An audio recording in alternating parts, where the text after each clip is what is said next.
Hi, everybody. So I found a nice place thanks to Dan's suggestion this morning after morning mass.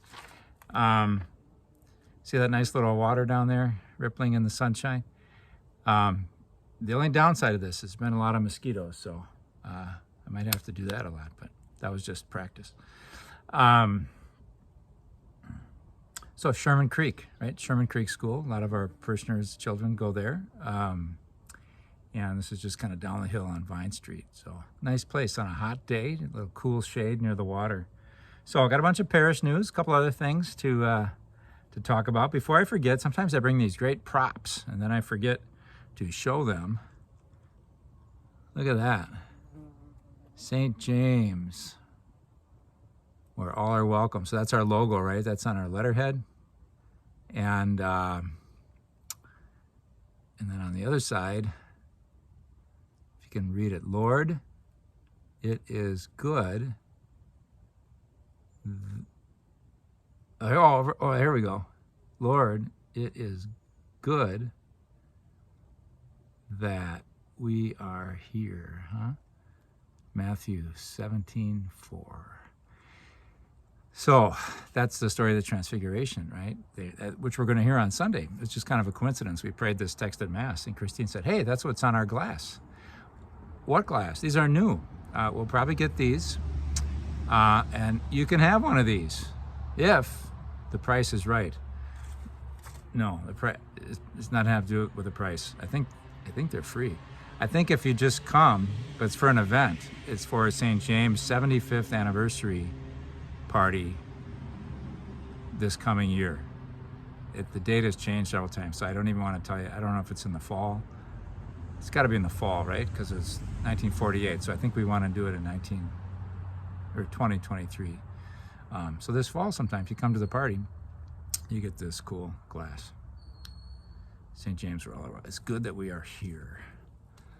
And it's nice because who witnessed the Transfiguration? Peter, Paul. No, Paul wasn't there. Peter, John, and James. So our patron saint was that's why we have the icon of the Transfiguration hanging from our ambo where the word of God is proclaimed at our masses. Because James is one of those three falling down in the mountain, awestruck at the glorification, the transfigured body of Jesus. And it's great to have it on the ambo. I remember Alyssa, I put out when I was new. Why do you think this is an appropriate thing for St. James Church to have this Transfiguration icon there? And she said, well, because one of them's James, and because the word that they heard from the cloud when God spoke was, this is my beloved Son with whom I'm well pleased. Listen to him. And so we listen to him when the gospel is proclaimed from that spot. So it's a really good, appropriate place. So we'll hear that on Sunday because August 6th is the Feast of the Transfiguration of the Lord. So it'll preempt the usual readings that we would have for the 18th Sunday of Ordinary Time. I feel like this camera is slipping a little bit, so I might have to adjust it. I think I was here when we started, now I'm here. Maybe you see more water, and that's good.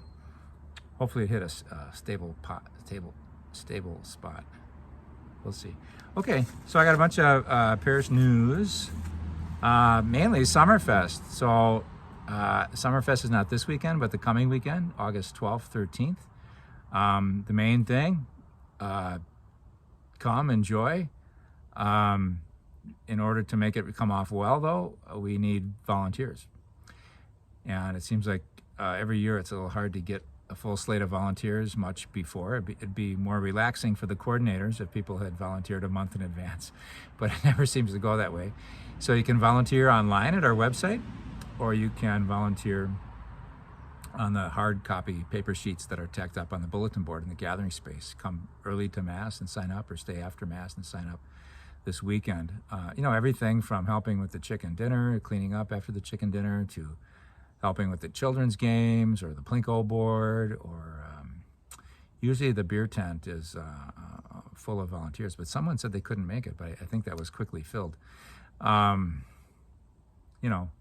There's just lots of activities that go on, and we need volunteers to run them. So hopefully that'll be no problem as the people of God at St. James rise to the occasion for another Summerfest.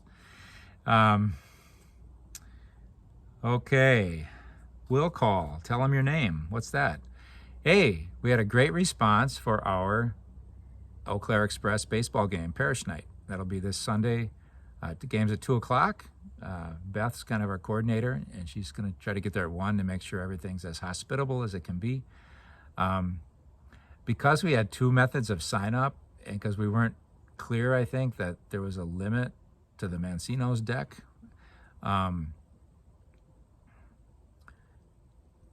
there's 30 people that can get on the Mancino's deck, and then the regular fan deck is not limited like that. And we'll have, there's more. So everybody who signed up will go, and we'll all be close, and we can all mill around and talk to each other. But I guess only 30 people can be on that one deck. So anyway, I'll mull around myself. But there will be food and fun and conversation and hopefully a victory for the Express, right? That's this Sunday. So as a result, the Parish Bike Ride is scheduled also this Sunday. Will be a shorty. So if sometimes you wanted to go on the Parish Bike Ride, but you think, oh, 8 miles, I'm not sure if I can do that. I think for the Parish Bike Ride on Sunday, we'll just go down to Ramone's or Olson's nearby shop there downtown for a cone and come back. If we could be back by 1, then I could get there by 1:30, which I think would be good. So anybody else? So you might want to go to both yourself, you know. Last week's Parish Bike Ride was adventurous. It was a small group, but the next one, by the way, will be on the 20th. So I try to do 2 a month. And so we did the last Sunday of July, and we'll do the first Sunday in August. We ended up at a lot of kind of fun places, one of which I can't tell you because we weren't really supposed to be there, but it was interesting. And the other one was the Mexican bakery and ice cream shop that took the space where Sue's Bake Shop was. And that was fun. I had a bar there, a frozen bar. It wasn't really ice cream, so it's like an ice cream bar, like a, you know, with a stick, like, you know, like a fudgesicle shape kind of thing. But it was coconut. And they had like a strawberry, they had other ones. Wow. That was good. That was refreshing. So you might want to check that out. They have regular scoop ice cream and baked goods too. And be nice to see that small business succeed. But man, that was the best. I think that was the best thing I've had on a stick. You know. Hey, we got a new school principal this week, so that's good. I'm not positive on how to pronounce her last name, but her name is Danielle. I think Havenor. Could be Havener, could be, you know, so I'm sorry, when we get to know her this year. She was interviewed when I was in Seattle, and I talked to her on the phone briefly, and people just very, very impressed. We were lucky, it looked like we were gonna have no applicants, and we ended up having 2 really good applicants, and hard choice, but Danielle got the nod from the committee, and so super excited to be with us. She's a member of St. Olaf's Parish, and so we'll be interested to get to know her and our school family. So a lot of new stuff in the school. That Tracy Nelson's going to be our first grade teacher. Jamie Rosine, the inimitable one, will be our second grade teacher again, and Amanda Brommer, third grade teacher. Fourth grade teacher Abby Marshall again, and fifth grade teacher Amanda Bell, and of course kindergarten, you know, Mrs. Wers, and our preschool is headed up by Sarah Peelhop, I think. So real strong staff. We're going to have a new building that doesn't let water in when it rains against the windows. That project is finishing up today or this week. We're going to have a walkthrough tomorrow, and then just do a seal coating on Friday, and they should be gone. No more early wake-up calls at 6:30. But they're really good guys, and they do really good work. And the inside, the hallways are going to sparkle. We're going to all that old dingy buildup over the terrazzo is being stripped away and polished even as we speak. So that's good. Yeah. I was going to say something else about that. So anyway, everything's set. We just need the students to show up and be good learners this year. Chicken dinner, we got good news for our Summerfest. So we're going to have 2 great meals. Well, outdoor mass, this is not again this weekend, but the following weekend. Outdoor mass on Saturday at 4:30. Sometimes we have the outdoor mass and it's at 6:30, but this will be at the regular mass time. and followed by really a good meal. Usually Gordy and others put it together. I assume it's the same thing. I didn't hear, but it was like a pulled pork, mac and cheese. It's just really good, you know. So good comfort foods and good for you. And especially that mac and cheese. It really fortifies your arteries. And the chicken dinner, of course, is the premier dinner that we've always had for a long, long time. We don't have Esther's rutabagas anymore, but we still have Ola Welling's corn and other great sides. KC's donate and cook the chicken. That's awesome. I forget who is it. Darren has taken over Jerry Whalen forever was the great chicken man. Father Schultz used to call Jerry when he was on vacation and say, I think we need maybe, sure we got enough chicken that you put on order? I have no idea how much they order, so they won't be getting a call from me. But and Jerry would, do what was best. And then anyway, so he's, getting older and thought it'd be good to have it in better hands than a younger guy. And so Darren Opsel is going to be the new chicken coordinator. So I always enjoy that photograph of the guys around the grill on my way to 8 o'clock Mass on Sunday of Summerfest. So they're doing the chicken. And then we heard that I don't know if it's the owners or the runners of Indian Head Food Distributors, IFD, are going to donate the rest of the food. So that's really good for us. Really good. Raffle tickets, of course. I won't dwell on that, but there's still some available. And good. So that's good. That's Summerfest. Refocus. That's going to be August 27th, a Sunday, and it's limited to 10 couples. It's a marriage enrichment day, and I really hope we get 10 couples, and I hope they really, really like it and want to continue doing it. And so one catch is at $75. Here's where the $75 goes for. One's registering for an online test. I don't know if any of you ever took the Focus exam online. I call it an exam. Question inventory. It's like sometimes I think my future spouse spends too much time with his parents or something like that. Or sometimes I worry that my future spouse drinks too much. Yeah, and you answer agree, disagree, or undecided.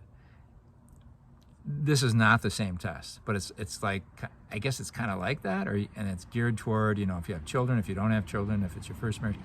Anyway, there's like an online that'll help that you'll take before this day of reflection, and it'll help add some substance to the day.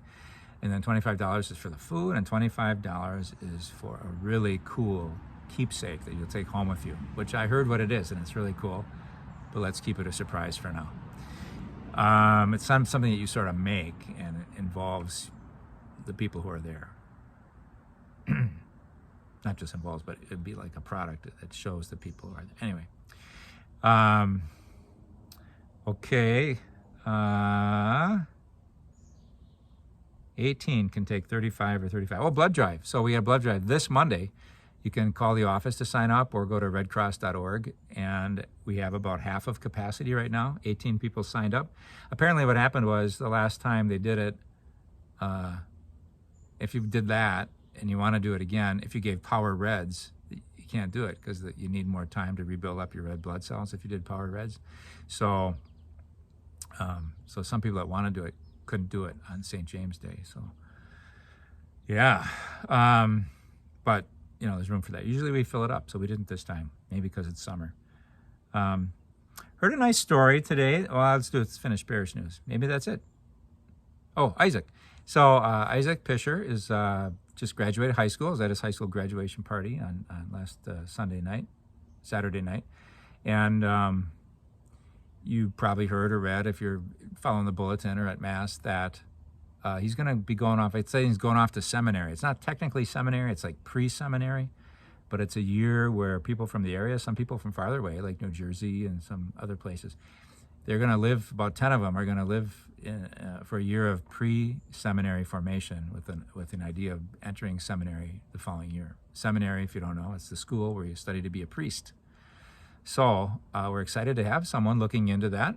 It's always, there's never any pressure. Like, you don't want to raise expectations. We don't want to ordain him next week. But it's just great. Someone, is hearing the call and wants to pursue it and see if it's for him. And anyway, we will have a blessing for him Summerfest weekend. So not this weekend, but the next. We'll kind of pray over him as a community. And then he's going to go down to La Crosse for the year. And we'll see him about once a month, I think, coming back for his home parish weekends. That'll be good. Heard a nice story. I have a friend who has a mother-in-law who's 85, has some heart problems, still living at home, and her furnace doesn't work. And he went to go try to fix it, and he's a very able man, but he wasn't able to fix it. And so then he heard somehow that last time she needed furnace help, that it was paid for by the county or something like that. They have a program for elderly people with health problems who are having trouble staying cool or staying hot because their furnace is busted. And so anyway, I just really admired him to kind of figure all that out. And then he called the furnace company. Then they told him to call this and call this. He ended up with Human Services, Kenosha County or Racine County. And he says about 6-7 phone calls. And it's going to happen. They're going to visit her house. And so it's nice. It's a nice policy. It's a policy that I think it's great to help someone vulnerable like that. Where are we at? 16 minutes. Okay.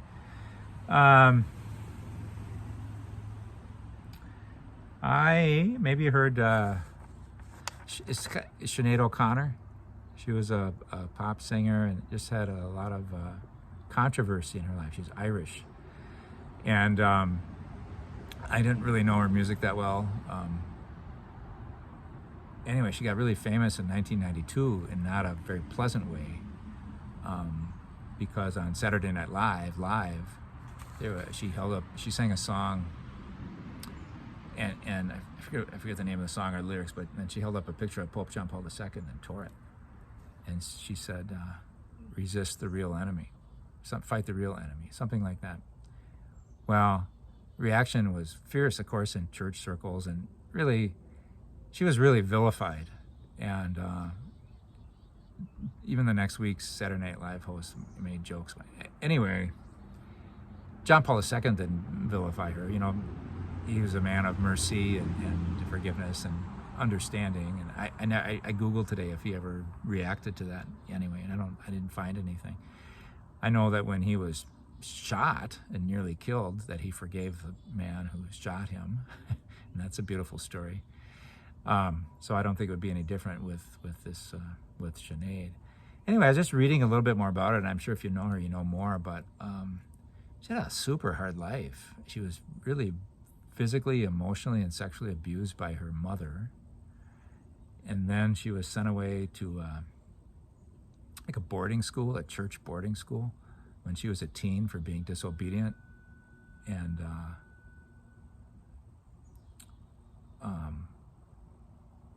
was abused there.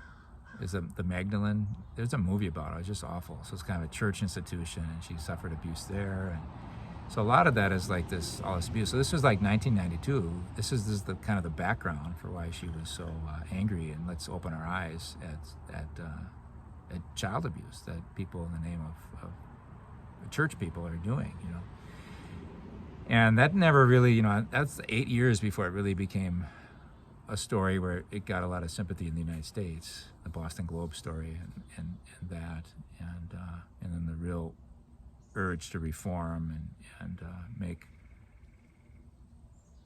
priest offenders, other church employee offenders, and bishops who shuffled guys around to make them accountable.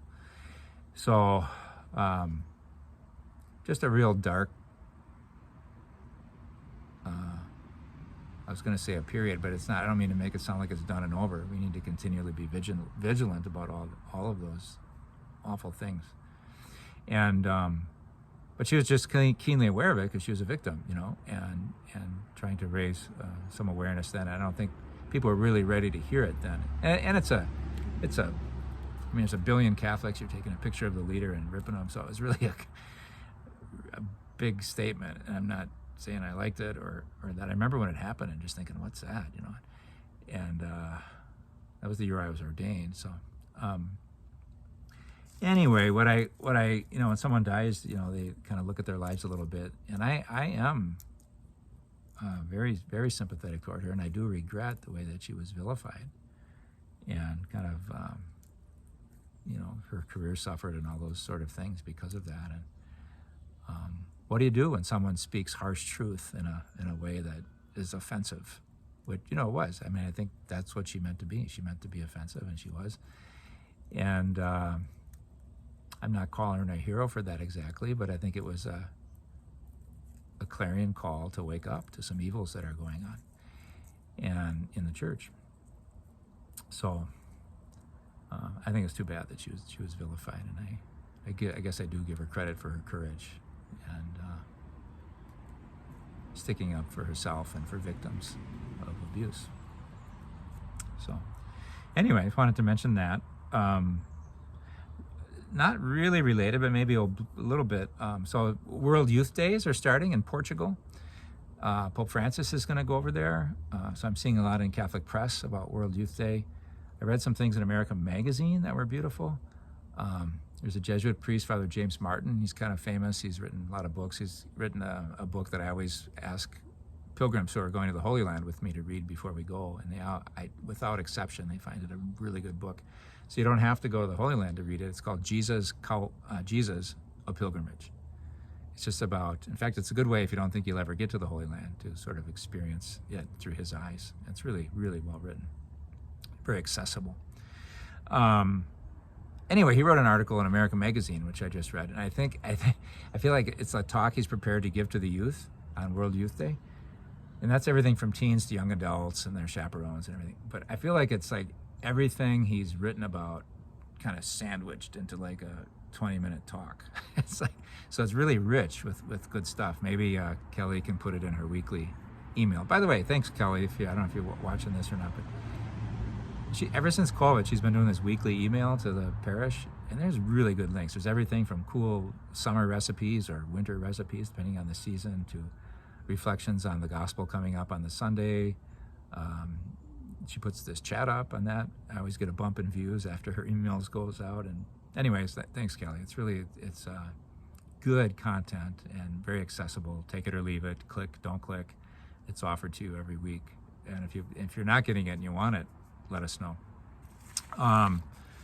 So anyway, this article, he's just talking about belief in God and we're in a world where a lot of people don't believe in God, and maybe the doctrines or the philosophical arguments don't add up to anybody. And he said one thing that he does is he just asks people, have you ever had an experience that seemed to come from outside of yourself?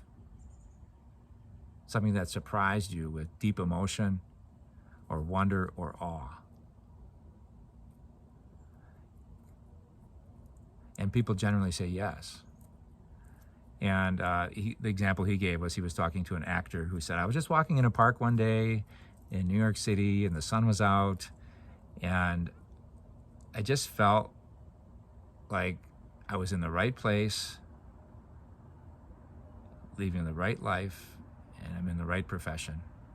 Things were good. I was doing well. And it wasn't just like my thoughts, like, am I doing okay, and deciding yes, but it just like came from outside of himself. And then he would say, if people answer something like that, he'd say to them, well, did you ever stop to think that that's God's way of reaching out to you? When you have that experience of emotion or surprise that seems to come from outside of yourself, maybe that's God reaching out to you. I thought that was pretty cool.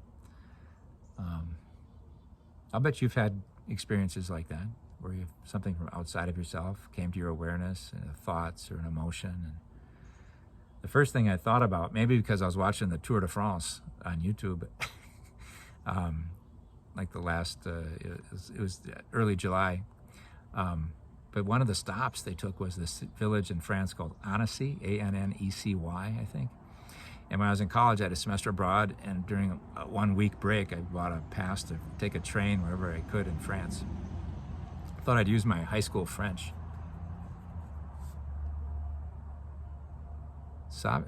Savez-vous où je peux acheter un parapluie? I didn't say it right, but I got the end right, I think. Do you know where I can buy an umbrella? That was the culmination of 5 years of studying French. Do you know where I can buy an umbrella? It's just raining cats and dogs. We were down on the south coast, and it's like just living at a bed and breakfast. Anyway, I found an umbrella. It was good. But anyway, so this Tour de France went through this mountainside of Annecy, and there's a beautiful lake there. And we didn't spend a lot of time there, but that was one of the stops. It's where the high-speed train went from Paris to, when you're that age, you can travel pretty cheap. And I took this hike up this mountain, and it's like a foothill. It'd be like going up Rib Mountain in Wausau, and a little more involved in that. And I remember my friend said, I can't do it anymore. I'll just wait for you. You go to the top. So I went to the top, and there's a little, like a stick in the ground that said Pré Vernet, like the Vernet Peak. And I looked out and I saw Mont Blanc, the highest mountain in France, in the French Alps. I think it was. Anyway, it was a glaciated peak, and the first time I'd ever seen a mountain, and then to have that as the first mountain that I saw. Honestly, I think Mount Rainier is more impressive, but I hadn't been to Seattle yet or anything. And I dropped to my knees. I didn't think or anything. I just saw that. I saw my first mountain, snow-capped mountain. I just dropped to my knees, and I think I just sang Hallelujah, and it did. Hallelujah, hallelujah. It was just involuntary. It was just such a great experience. So that'd be like something that came from outside to me, is that God's way of reaching out to me, So I bet you have something like that. That's a pretty dramatic story, but things can be ordinary life too. I like that story about the actor. A longing for more. We have a longing for more. And that's a big Jesuit thing, and Father Martin's a Jesuit, so our desires that we always seem to desire, it's hard to be complete in this life, that we have this desire for more. It sort of implies that we have a desire for the infinite, that our desires can be quenched, that it could be God, that what we really desire is God, God's infinite love. I like that. Then he talked, this is a little, more, I don't know, controversial or interesting, but it's 27 minutes. He was just talking, it's about talking to young people. So he's talking about why be Catholic, why stay Catholic, and he said, a lot of young people are not staying in the church. I think we all know that, and maybe it's because they've heard things about the scandals in the church. Maybe they've heard things about what the church says about LGBTQ folks that aren't very complimentary or inclusive, or just had a negative experience in church there. And he wrote at length about that, and pretty interesting, I thought. He said, first of all, if you're kind of bothered that sometimes people, though I haven't heard this so much in my confirmation interviews, people bothered that women aren't ordained in the church, but that it doesn't mean it's not a bother for people. And he said, well, first of all, those kind of objections, they're not signs that people are anti-Catholic. They're signs that people are thinking and compassionate people, and that's exactly the kind of people that we want in church, right? That are compassionate and care for others, sympathize when people are put down, and so how important that is. So I really like that he affirms those questions, and then he says, why stay? Why make that choice if these things bother you? And he makes the analogy that I think we've heard before, and like that's kind of our family. And you're baptized into faith, and it's your family, and it's not perfect, but we go there and we hopefully encounter the holy, encounter God, Christ, grace, and so it's a more complicated question. I just got into it a little bit there, but he quoted Pope Benedict. I think I wrote the whole thing out. Pope Benedict said, we look at the church as from the outside maybe as a critic, and doesn't always look so good, but inside, when you participate in the life of the church and in sacraments, when you're in and praying, it's like a stained glass window, he said. When you look from the outside of a church, stained glass window just looks like gray and dusty, but when you go in and you see the sun shine through it, it's a whole other thing. It is only from the inside, Pope Benedict says, from the experience of faith and church life, that we see the church as she truly is, flooded with grace, resplendent in beauty, adorned by the manifold gifts of the Spirit. I like that. So, a couple ideas to share with you today. I am going to hit the stop button just before it hits 30 minutes. So I'll let you look at that. come to the water. Amen.